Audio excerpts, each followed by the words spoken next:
राधे राधे। जय श्री कृष्णा भक्तों, भक्ति चैनल ऑफिशियल पर आप सभी का स्वागत है। आज की वीडियो में सुनते हैं देवशयनी एकादशी की व्रत कथा। आषाढ़ मास के शुक्ल पक्ष की एकादशी तिथि को देवशयनी एकादशी कहा जाता है। देवशयनी एकादशी को बहुत ही उत्तम और मनोकामनाओं की पूर्ति कराने वाला बताया गया है। इस बार देवशयनी एकादशी का व्रत 17 जुलाई को रखा जाएगा। इस दिन पूजा और व्रत के साथ साथ देवशयनी एकादशी की कथा भी जरूर पढ़ने चाहिए। देवशयनी एकादशी व्रत कथा। धर्मराज युधिष्ठिर ने कहा, हे केशव, आषाढ़ शुक्ल एकादशी का क्या नाम है? इस व्रत के करने की विधि क्या है और किस देवता का पूजन किया जाता है? श्री कृष्ण कहने लगे कि हे युधिष्ठिर, जिस कथा को ब्रह्मा जी ने नारद जी से कहा था वही मैं तुमसे कहता हूँ। एक समय नारद जी ने ब्रह्मा जी से यही प्रश्न किया था। तब ब्रह्मा जी ने उत्तर दिया कि हे नारद मुनि, तुमने कलयुगी जीवों के उद्धार के लिए बहुत उत्तम प्रश्न किया है, क्योंकि देवशयनी एकादशी का व्रत सब व्रतों में उत्तम है। इस व्रत से समस्त पाप नष्ट हो जाते हैं और जो मनुष्य इस व्रत को नहीं करते वे नरकगामी होते हैं। इस व्रत के करने से भगवान विष्णु प्रसन्न होते हैं। इस एकादशी का नाम पद्मा है। अब मैं तुमसे एक पौराणिक कथा कहता हूँ, तुम मन लगाकर सुनो। सूर्यवंश में मांधाता नाम का एक चक्रवर्ती राजा हुआ है जो सत्यवादी और महान प्रतापी था। वह अपनी प्रजा का पुत्र की भांति पालन किया करता था। उसकी सारी प्रजा धन धान्य से भरपूर और सुखी थी। उसके राज्य में कभी अकाल नहीं पड़ता था। एक समय उस राजा के राज्य में 3 वर्ष तक वर्षा नहीं हुई और अकाल पड़ गया। प्रजा अन्न की कमी के कारण अत्यंत दुखी हो गई। अन्न के न होने से राज्य में यज्ञ आदि भी बंद हो गए।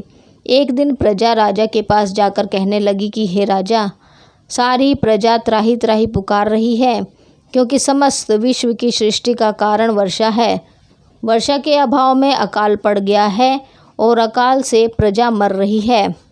इसलिए हे राजन, कोई ऐसा उपाय बताओ जिससे प्रजा का कष्ट दूर हो। राजा मांधाता कहने लगे कि आप लोग ठीक कह रहे हैं। वर्षा से ही अन्न उत्पन्न होता है और आप लोग वर्षा ना होने से अत्यंत दुखी हो गए हैं। मैं आप लोगों के दुखों को समझता हूँ। ऐसा कहकर राजा कुछ सेना साथ लेकर वन की तरफ चल दिया।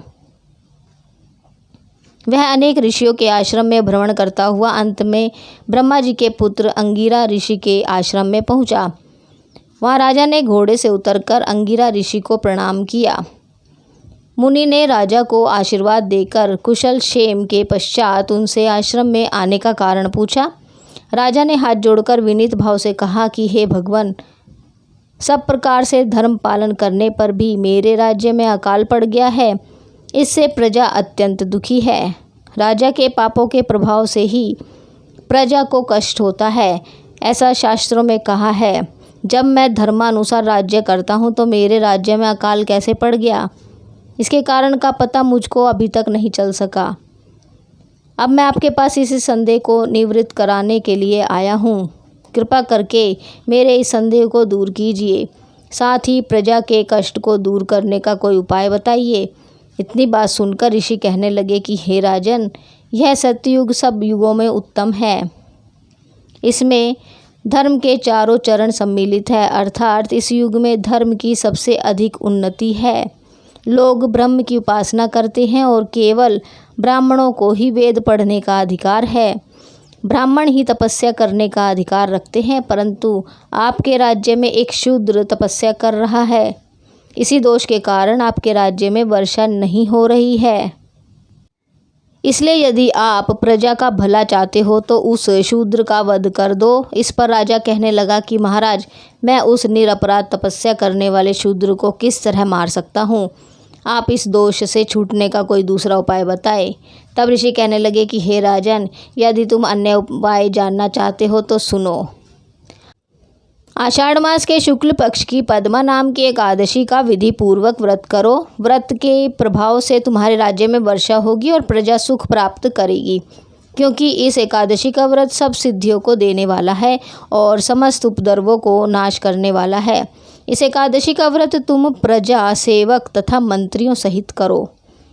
मुनि के इस वचन को सुनकर राजा अपने नगर को वापस आया और उसने विधि पूर्वक पद्मा एकादशी का व्रत किया। उस व्रत के प्रभाव से वर्षा हुई और प्रजा को सुख पहुंचा। अतः इस मास की एकादशी का व्रत सब मनुष्यों को करना चाहिए। यह व्रत इस लोक में भोग और परलोक में मुक्ति का देने वाला है। इस कथा को पढ़ने और सुनने से मनुष्य के समस्त पाप नाश हो जाते हैं। तो इसी कथा के साथ हम आज की वीडियो को यहीं समाप्त करते हैं। उम्मीद है आपको हमारी आज की वीडियो पसंद आई होगी।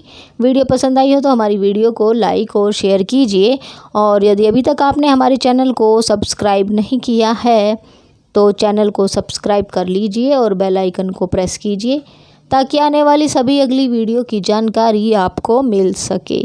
और कमेंट में राधे राधे जय श्री कृष्णा लिखना ना भूलें। Thank you for watching. Radhe Radhe जय श्री कृष्णा।